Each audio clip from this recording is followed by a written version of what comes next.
Hello, fellow brokers. This is Nick Atwood, Principal Broker of Atwood Realty, and today we're going to be covering writing your first offer.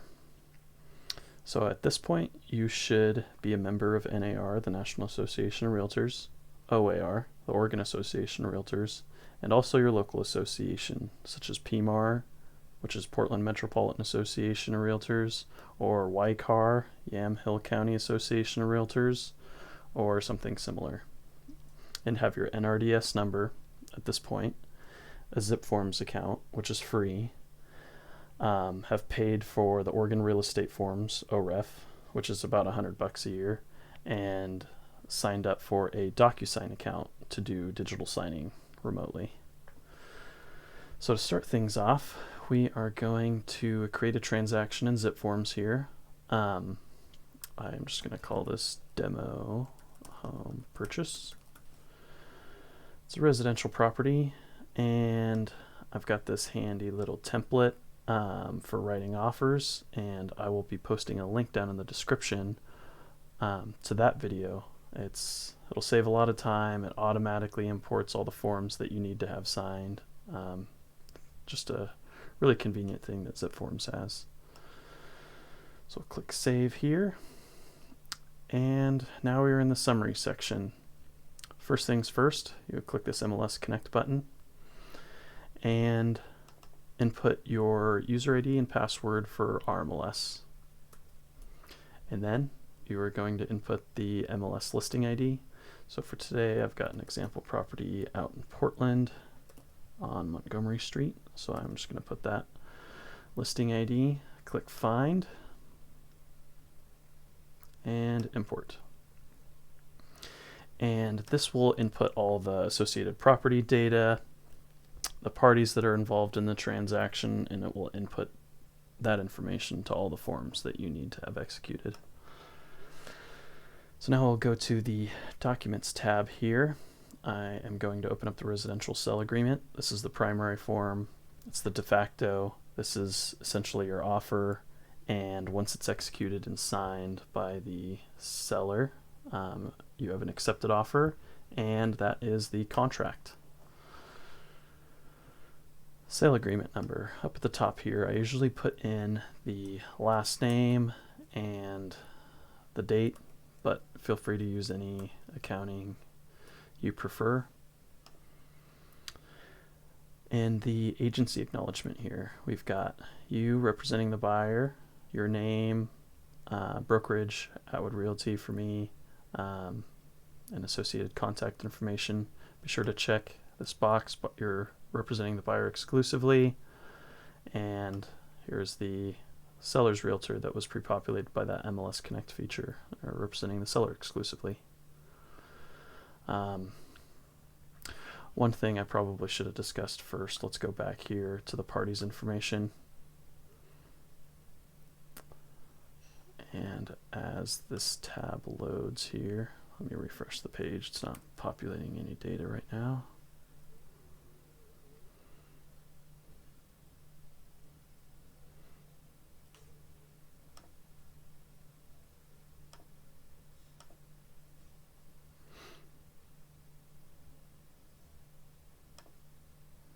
So now we've got the seller, listing agent, and you as the selling agent or buyer's agent.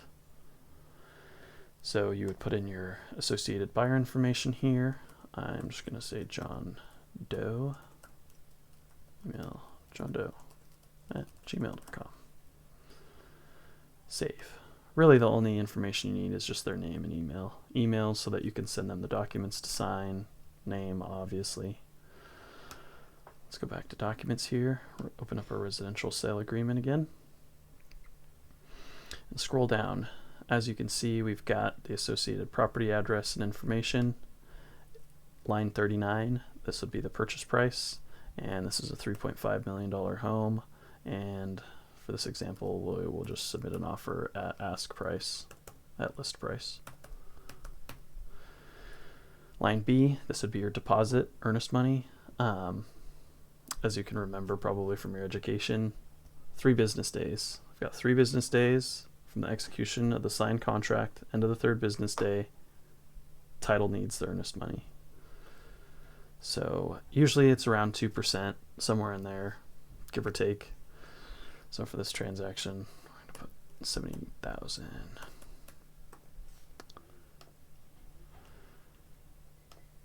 Check that box for deed. Then we get into your fixtures and personal property.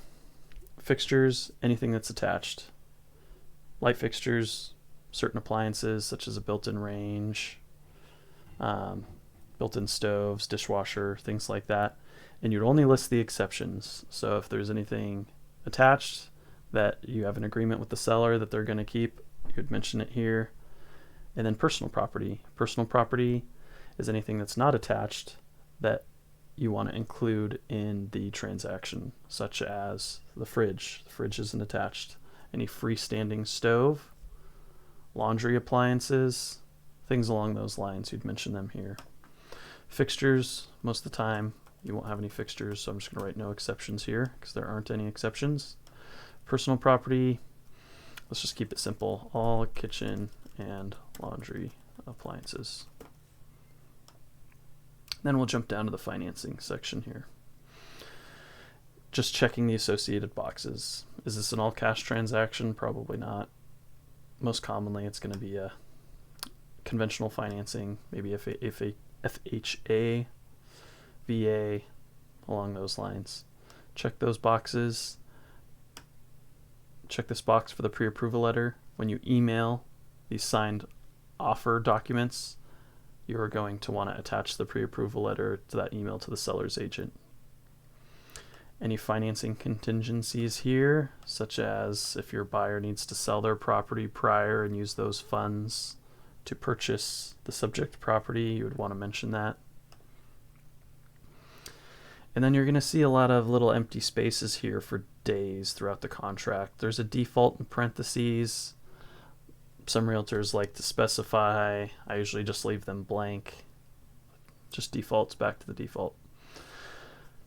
Line 129, seller carried transaction addendum. Very rarely used.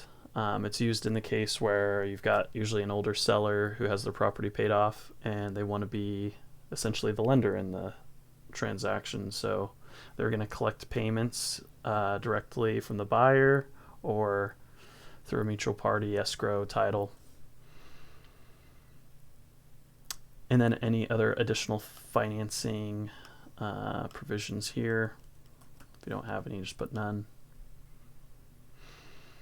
Scroll down. Licensed professional inspections. You're going to want to check this box. Always do. I always recommend getting a general inspection done at the very minimum in sewer scope. 10 business days. That's pretty much the industry standard. So 10 business days after you get into a signed contract, you have to complete not only the inspections but also the negotiations. So try to get your inspections done, within a quick time frame, and you're usually pretty safe. Invasive inspections, I usually write down radon here, and then always mention, to the buyer about radon. They can do their own research on it, and its links to lung cancer.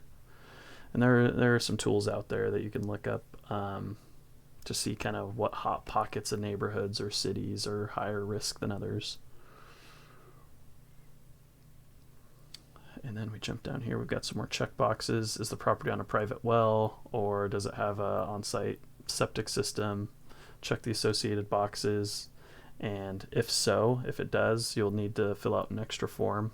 ORF 82 for private well, ORF 81 for a septic system. So for this transaction, no. And a public sewer system, a public water system. It's your most common use case.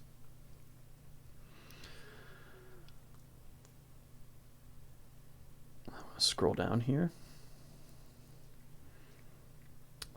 HOA is the property in a HOA, planned community, or townhome association. If so, you do need to add Form 24 in addition. We're going to put none here for alarm system, no smart features, no wood stove. If there is a wood stove, you do need another addendum, and to check these associated boxes.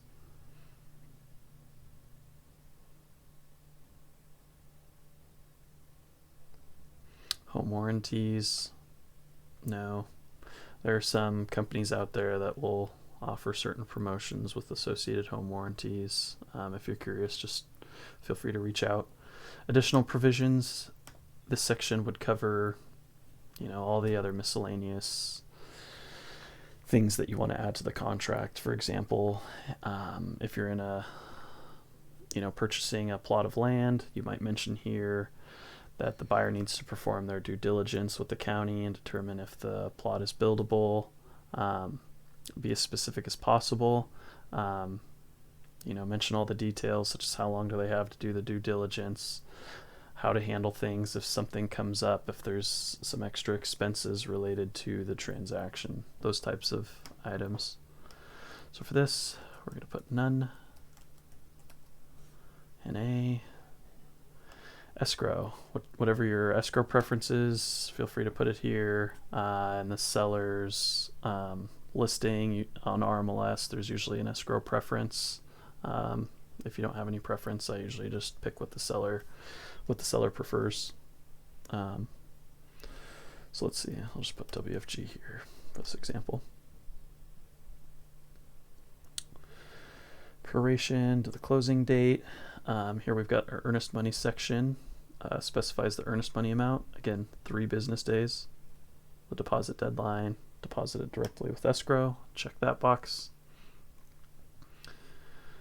We scroll down here. Here's the closing date.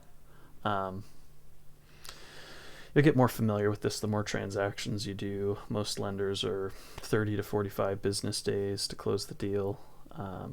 So if we anticipate, getting into contract the next day or two, about a month from now would be, closer to the end of February. I usually pick Friday towards the end of the week. So I'd, maybe go for the 26th or the 5th of March, maybe even the 12th of March.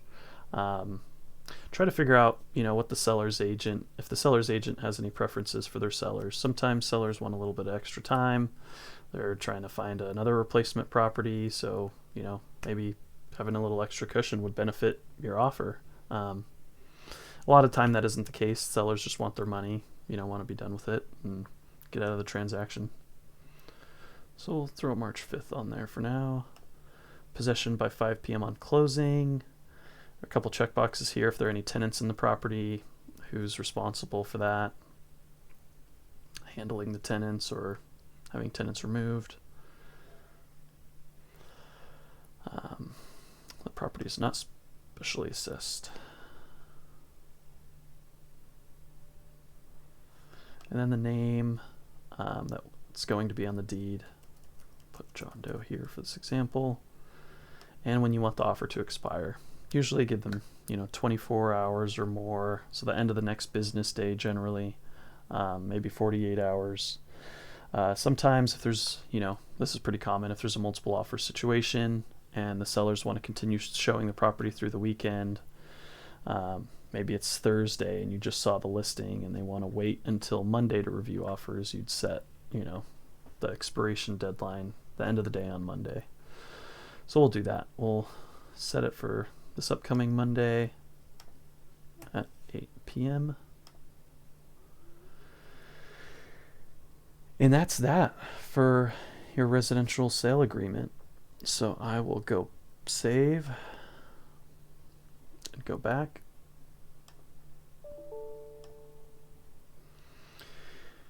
And here you will see the other forms that were pulled in based on that template.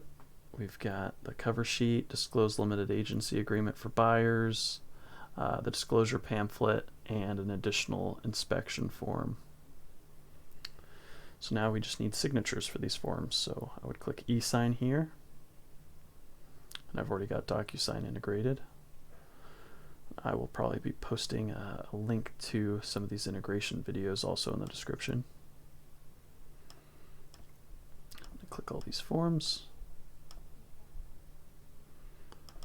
Call this Montgomery offer. Next. You need to sign one of the forms. I believe it's the dual agency form. And then the buyer. Click the buyer. In this situation, we've only got one.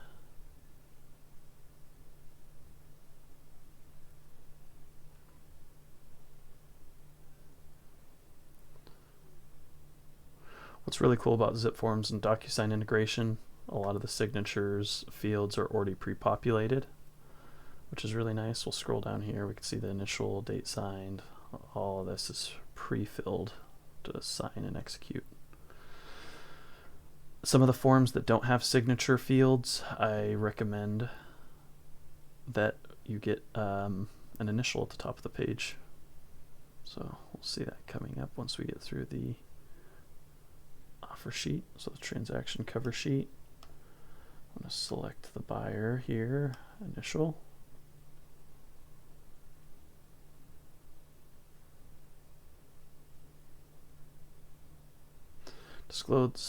Disclosed limited agency agreement. And this will be the form that you also have to sign as the realtor.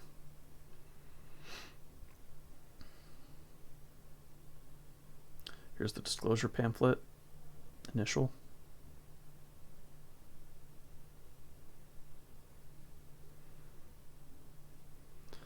And the inspection form just lists all the various types of inspections that are recommended to the buyer.